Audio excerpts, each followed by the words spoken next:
Good morning students. आज हम science chapter 6 safety and first aid के बारे में पढ़ेंगे। तो सेफ्टी होती है सुरक्षा और फर्स्ट एड होती है अगर जब भी हमें हमारी बॉडी में कहीं कोई कट हो जाता है, हम गिर जाते हैं, चोट लग जाती है या कुछ भी अगर हमें होता है तो सबसे पहले हम जो सब फर्स्ट स्टेप उठाते हैं उस चीज़ को ठीक करने के लिए वही हमारी होती है फर्स्ट एड। तो हम इसी फर्स्ट एड से रिलेटेड और सेफ्टी से रिलेटेड आज कुछ क्वेश्चन आंसर डिस्कस करेंगे। तो शुरू करते हैं वन वर्ड वाले क्वेश्चन से। तो पहला हमारा है question, give one word for the following. नीचे दिए हुए इन क्वेश्चंस के लिए या स्टेटमेंट के लिए हमें वन वर्ड बताना है।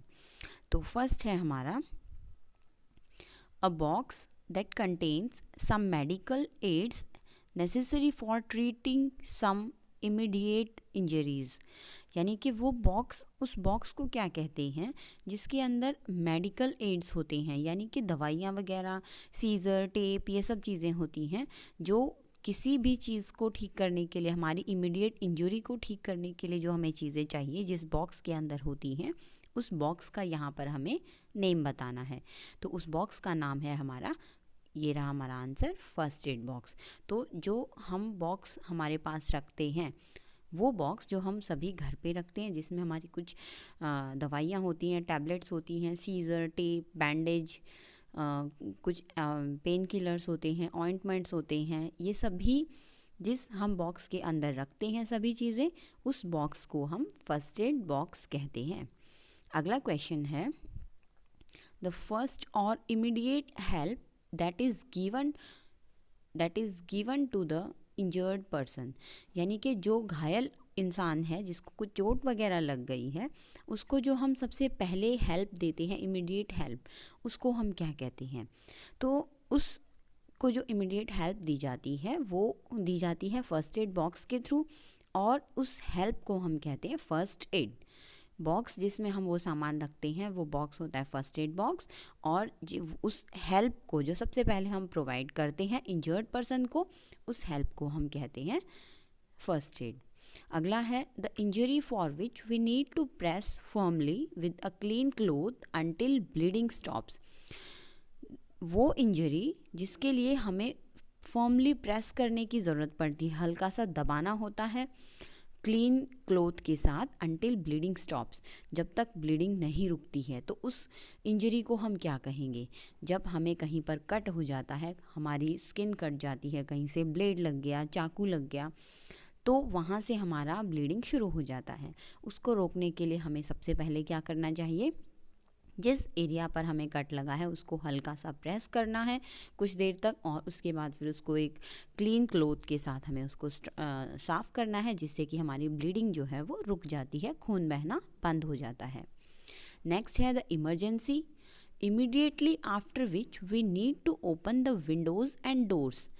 वो इमरजेंसी को क्या कहते हैं? जिसके बाद, जिसके होने के तुरंत बाद हमें क्या करना चाहिए?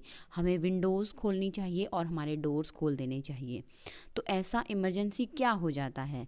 जब हमारे घर में गैस लीक हो जाती है तो हमें तुरंत क्या काम करने चाहिए? हमारे विंडोज़ और डोर्स को ओपन कर देना चाहिए, जिससे कि जो गैस है वो सारी, जो गैस लीक हो चुकी है, वो विंडोज़ और डोर के थ्रू हमारे घर से बाहर चली जाए। उसके बाद जो अगला क्वेश्चन है वो है, यहाँ पर ये वन वर्ड वाला नहीं है, ये लॉन्ग क्वेश्चन है, list the possible causes of fire. आग लगने के हमें पॉसिबल कॉज बताने हैं, कारण बताने हैं कि आग किस किस वजह से लग सकती है। तो सबसे पहला है, the possible cause of fire are as follows. आग लगने के जो पॉसिबल कारण होते हैं वो नीचे दिए हुए हैं। फर्स्ट है the carelessness while handling burning match sticks. जो जलती हुई माचिस की तिल्लियाँ होती हैं, उनको अगर हम केयरलेसली, यानी कि बिना ध्यान दिए इधर उधर हम उसको फेंक देंगे, या जलती हुई माचिस की तिल्ली को हमने कहीं पर भी रख दिया, तो वो माचिस की तिल्ली पर अगर बाय चांस कुछ कपड़ा गिर गया या कुछ पेपर वगैरह गिर गया तो उससे आग लग सकती है। तो हमें उसको केयरलेसली हैंडल नहीं करना है, ध्यान रखना है कि माचिस की तिल्ली को अच्छे से बुझा कर ही फेंकना है। नेक्स्ट है केयरलेसनेस वाइल कुकिंग। खाना बनाते समय ध्यान ना देना, सावधानी ना बरतना।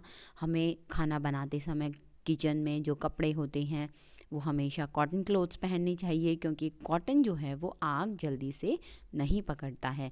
अगर हम सिंथेटिक फैब्रिक पहनते हैं तो आग लग जाती है, इसीलिए खाना बनाते समय हमें ध्यान रखना होता है।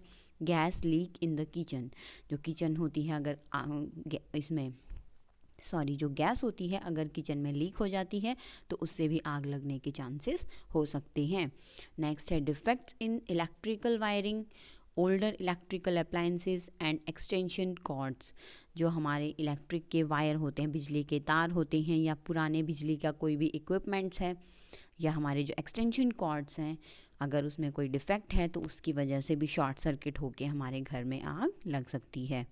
उसके बाद नेक्स्ट एंड लास्ट वन है using too many plugs in one socket.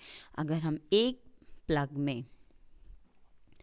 Socket में अगर हम बहुत सारे प्लग्स का यूज़ करेंगे, जैसे जो हमारे मल्टीपर्पज़ प्लग्स आते हैं उसमें हम एक डाला, दूसरा, तीसरा, ऐसे बहुत सारे अगर हम डाल देते हैं तो उसकी वजह से भी आग लगने के चांसेस बढ़ सकते हैं। तो ये सारे हमारे जो थे पॉसिबल कॉज थे फायर के, हमें इनको ध्यान में रखना है, जिसकी वजह से हम सेफ्टी बरत सकते हैं अपने घर में। और ये हमारे जो चैप्टर का नेम है उससे रिलेटेड ही है, सेफ्टी हमने बता दी फायर से, और फर्स्ट एड के बारे में थोड़ा बहुत बताया है। बाकी हम अगली क्लास में कवर करेंगे। आई होप आप सभी को समझ आ गया होगा। Thank you so much.